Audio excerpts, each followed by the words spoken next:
আমি গর্গাপুরীর দুয়ার ফল। সুতরাং তারা যদি মক্কা মদিনার মানুষদের অন্যায়ের প্রতিবাদ করতে পারে, আমি আব্দুল কাইয়ুম আমার যতটুকু মুরদে কুলিয়েছে তাদের অন্যায়ের সমালোচনা তাদের সামনে করে এসেছে।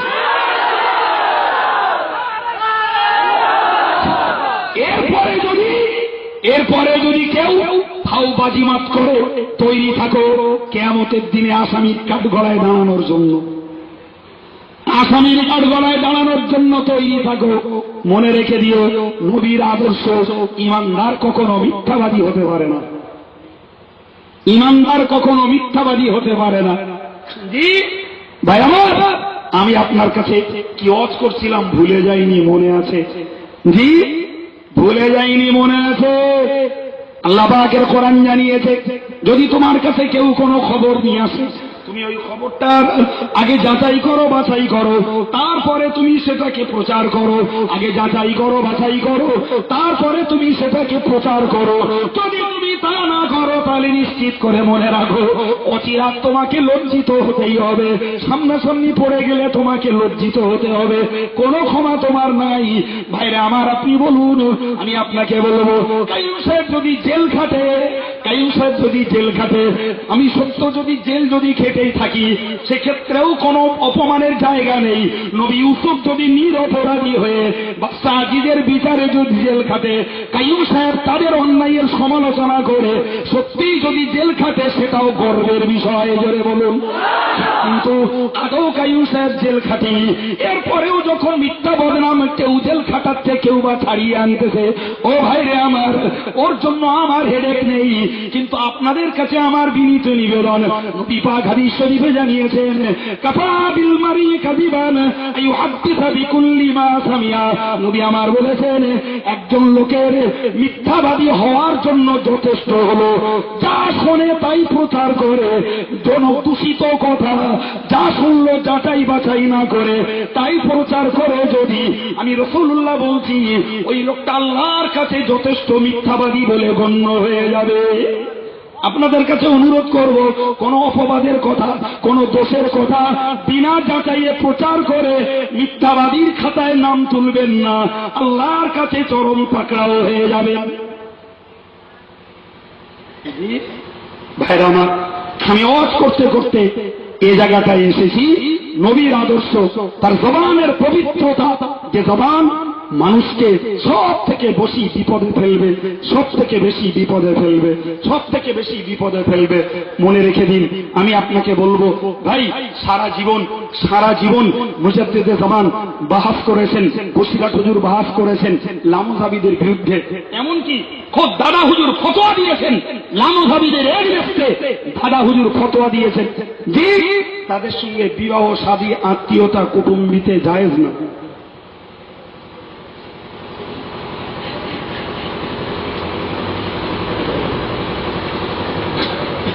কি বলেছি? আমাদের স্নেহভাজন সংগঠনের বলিষ্ঠ তরুণ বক্তা আলহাজ মাওলানা রজব আলী সাহেব এসেছেন, তার শুনবেন। আমি আমার বক্তব্য আস্তে আস্তে ব্রেক করতে যাচ্ছি। কি বললাম? মুজাদ্দিদে জামান ফতোয়া দিয়েছেন, যারা আমাদের দেশের লামুজাবি, যাদের চেনার সহজ কাজ হলো আমাদের দেশে বলছি, তারা বুকে হাত মারে আর নামাজে হাত ঝাড়া মারে। চিনতে পেরেছেন না পারেননি? চিনতে পেরেছেন? ভাই, হুগলি জেলার নবাবপুরের বাহাদের শেষ সিদ্ধান্তে মুজাদ্দিদে জামান দাদা হুজুর পীর কেবলা রহমাতুল্লাহ আলাইহি বলেছিলেন যে এই লামুজাবিদের সঙ্গে বিবাহ শাদী কুটুম্বিতে আত্মীয়তা খাওয়া পেওয়া ওঠা বসা সব নাজায়েজ।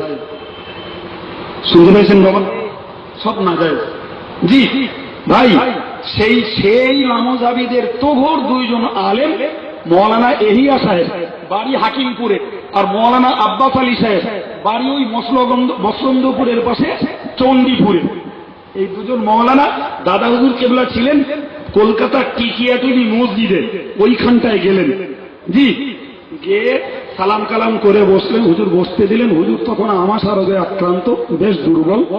তো ওরা গেছেন, হুজুর বসলেন, বললেন বাবা বলুন। বলে, হুজুর আমরা এত খারাপ হয়ে গেলাম যে আমাদের বিরুদ্ধে বিবাহ শাদী আত্মীয়তা কুটুম্বিতে সব নাজায়েজ ফতোয়া দিলেন আপনি। কথা বুঝতে পেরেছেন? হ্যাঁ ভাই, মুজাদ্দেদে জামান তো ওদের সামনে পেয়ে বলতে পারতেন, এই দূর হয়ে যাও কাফের, তোমরা দূর হয়ে যাও, বদমাইশ বেঈমান তোমরা, বলতে পারতেন। হ্যাঁ, দাদুকে তো বলতে পারতেন, এই ছেলেরা কারা আছো, এই বেঈমান দুটোরে মেরে ফেলাবে। কিন্তু মুজাদ্দেদে জামান বললেন, বাবা আমি তো ফতোয়া দেইনি বাবা। কি চ্যাম্পিয়ন কথা বলে, বাবা আমি তো ফতোয়া দেইনি। ওরা বলছে, না হুজুর এরকম পত্রিকায় বেরিয়েছে আপনার নামে। হ্যাঁ বাবা বেরিয়েছে, আমি দেখেছি বাবা, ফতোয়া তো আমি দিইনি বাবা। না হুজুর পত্রিকায় লেখা আছে। বলে, বাবা পড়েছেন ভালো করে? বাবা পড়েছে? না, না পড়ে আমার কাছে এসছেন যে হুজুর পড়েছে। কই বাবা ভালো করে পড়ুন তো, আছে পত্রিকা আছে বাবা। তা বের করেছে, পড়ুন তো। পড়েছে বাবা, ফতোয়া আমি দিয়েছি। ওদের ঘোর কাটে না। মুজাদ্দেদে জামান বললেন, বাবা আপনারা আপনাদের ফিকহে মুহাম্মাদি নামক বইতে লিখেছেন জি মুযহাব মান্য করা শিরক, সুতরাং আমরা হানাফি মুযহাবের লোক মানে আমরা মুশরিক। তো বাবা আপনাদের ফতোয়ায় যদি আমরা মুশরিক হই, তাহলে কোরআন শরীফে আল্লাহ বলেছে জি মুশরিকের ছেলে মেয়ের সঙ্গে ইমানদারের ছেলে মেয়ের বিয়ে হয় না। বাবা তা আপনাদের ফতোয়ায় যদি আমরা মুশরিক হই, তাহলে কেমন করে আপনাদের ছেলে মেয়ে বিয়ে হবে, আর কেমন করে আপনাদের সঙ্গে আমরা মিলমেশ করবো বাবা? জোরে বলুন। আর যদি আপনাদের ফতোয়া ঠিক না হয়, তাহলে আপনারা মুশরিক আমাদের বলেছেন, তাহলে উল্টে মুশরিকটা আপনারা হবেন না তো বাবা? আপনারা হবেন তো? যদি আপনারা মুশরিক হন, তাহলে আপনাদের সঙ্গে আমাদের ছেলে মেয়ের কি করে বিয়ে দেবো বাবা? তখন দুটো লোক ওখানে বসে বসে বলল, চলো হুজুরির দোষ না আমাদের দোষ। জোরে বলুন। আমি আপনাকে বলতে চাইছি, এত সত্ত্বেও তাদের বিরুদ্ধে যতগুলো কলম লিখেছেন ওই ফুরফুরার মুজাদ্দেদে জামানের অনুমোদিতে, সেটি হলেন আল্লামা রুহুল আমিন সাহেব রহমাতুল্লাহ আলাইহি।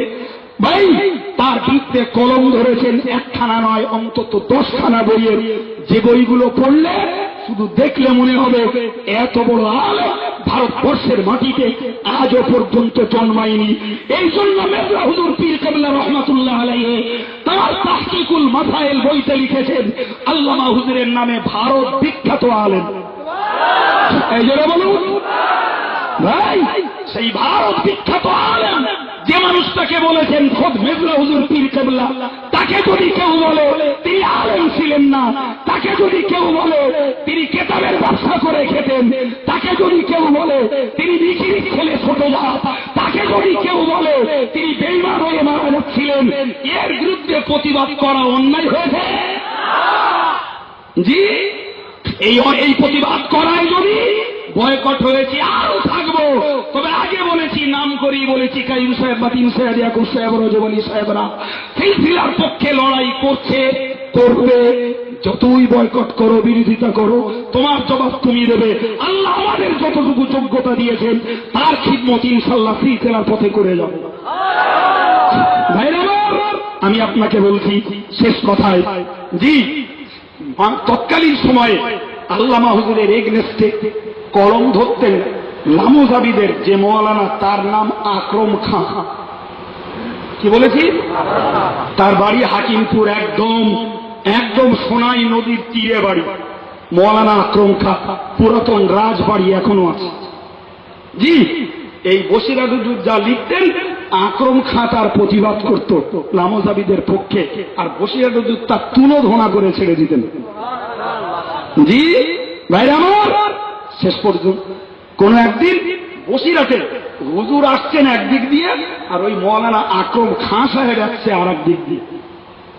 দুটো মানুষের লেখনির কলমে আদায় কাঁচকলা দাকুরুলির সম্পর্ক, কিন্তু প্রত্যক্ষদর্শী যারা তারা দেখে বলেছিলেন যে আমরা অবাক হয়ে গেলাম, যাদের লেখনীতে একজন অপরজনকে তুলোধনা ধরে ছাড়ে, গাল দিয়ে না, দলিলের বন্যায়, অথচ দুজন একজনকে অপরজনকে দেখা হলে কে কাকে সালাম করে তারই জন্য যেন ব্যস্ত হয়ে গেছে। জোরে বলুন। কথা বুঝতে পারেননি?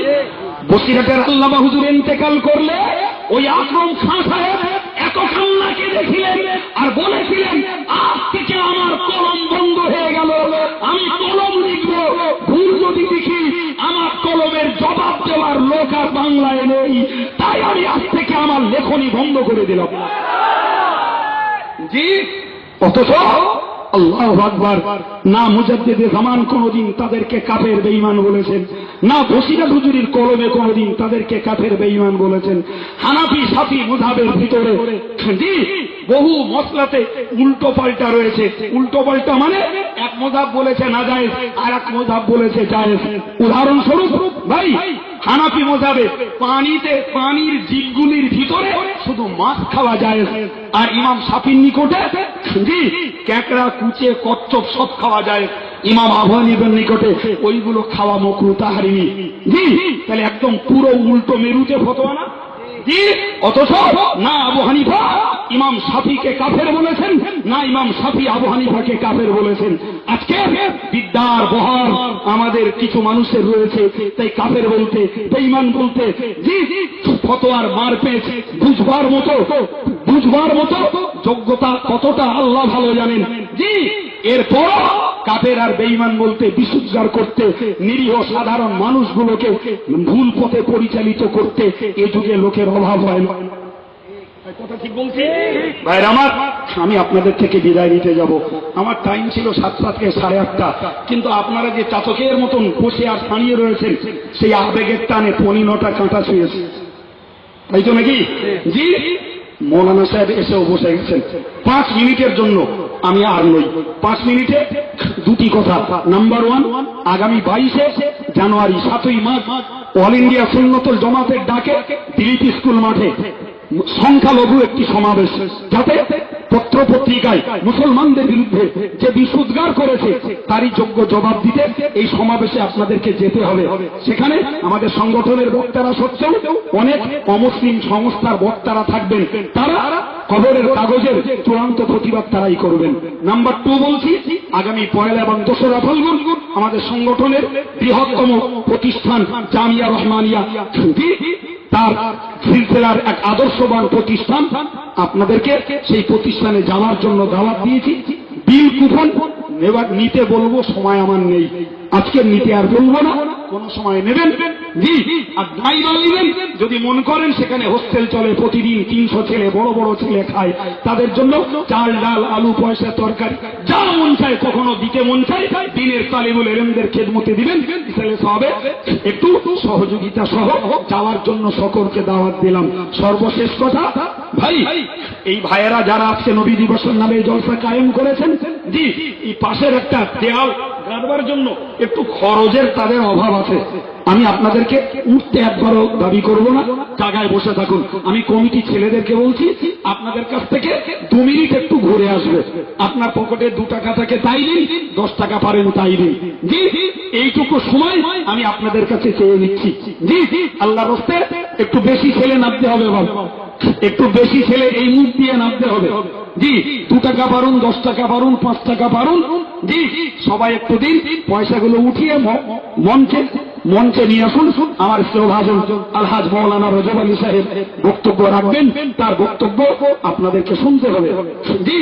ভাই মজলিসটা যারা আছেন, দাঁড়িয়ে যারা আছেন ভাই, একদম সাদা মাথা মনে আমি আপনাদের কাছে দাবি করেছি আল্লাহর রাস্তে একটু সবাই একটু পয়সা কিছু সহযোগিতা করুন, দান কিছু করতে থাকুন। এই প্রসঙ্গে একটা কথা শুধু মনে রাখুন ভাই, হাদিস শরীফে এসেছে নবী পাক সাল্লাল্লাহু আলাইহি ওয়াসাল্লাম তার পাক জবানি হাদিস মোবারকে জানিয়েছেন, আল্লাহ পাকের হাবিব বলেন, ফাদলুল আলিমি আলাল আবিদি কাফাদলিল কমারি লাইলাতুল বদরি আলা সাইরিল কাওয়াকিব।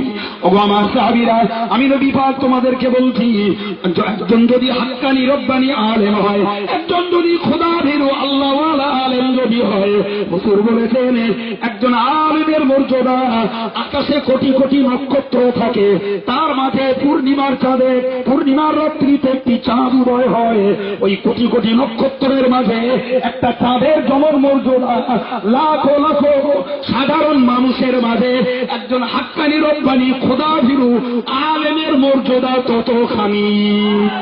আরেকবার জোরে সরে বলুন, আরেকবার জোরে বলুন।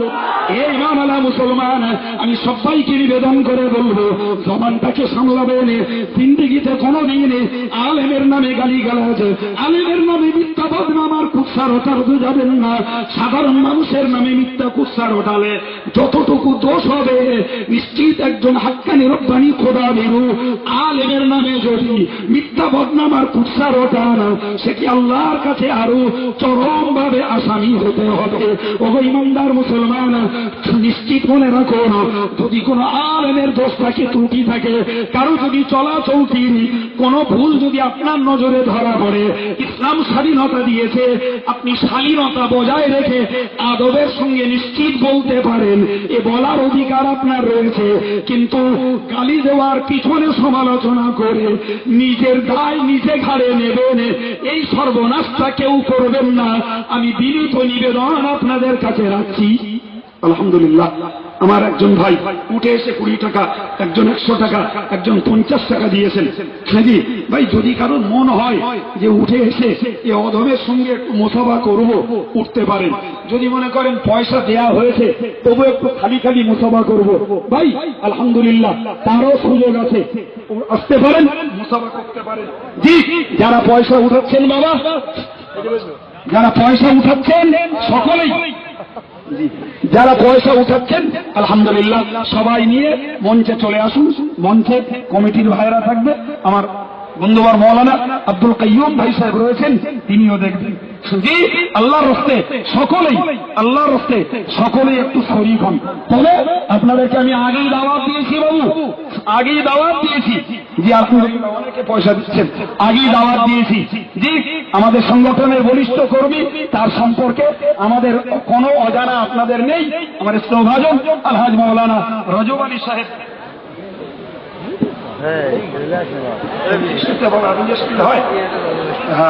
জি ভাই বসে পড়ুন, বসে পড়ুন। জি, আসুন সবাই একটু প্রিয় নবীর সামনে সালাম পড়ি। ইয়া নবী সালামুন আলাইকা, ইয়া রাসূল সালামুন আলাইকা, ইয়া হাবিব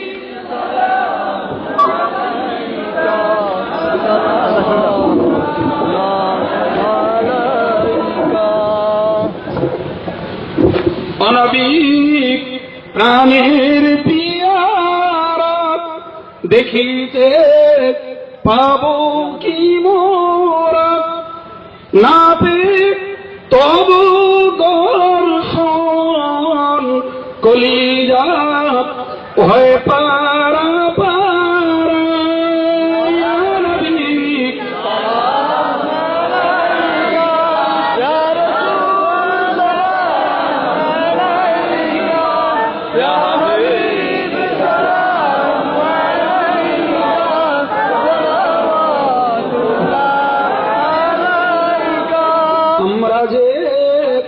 তোমার দিওয়ানা, তুমি যে মোদের ঠিকানা, কবে যাব আবার মদিনা, পাঠালাম সালামের নজরানা। নবী সালাম আলাইকা, ইয়া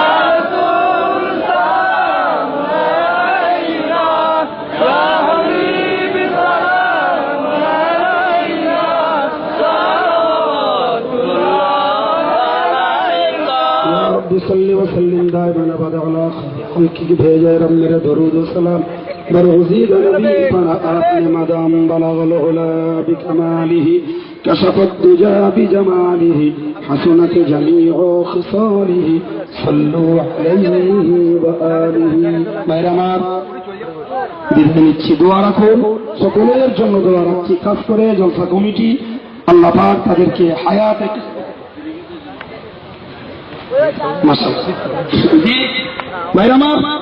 সুন্নতুল জামাত সংগঠনের সদস্য হওয়ার জন্য সকলকে দাবি করছি।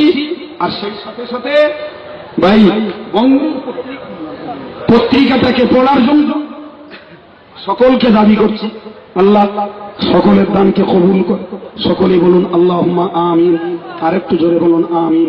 ভাই অনুরোধ করছি, একটা অনুরোধ রাখবেন, আমি খুবই ব্যস্ত হয়ে পড়েছি, সুতরাং আর নতুন করে সালাম করার জন্য আর ভিড় জমাবেন না, সবাই আদব রক্ষা করে ওয়াজ শুনতে থাকুন, দিল খুলে প্রাণ খুলে দরুদ শরীফ পড়ুন। আল্লাহুম্মা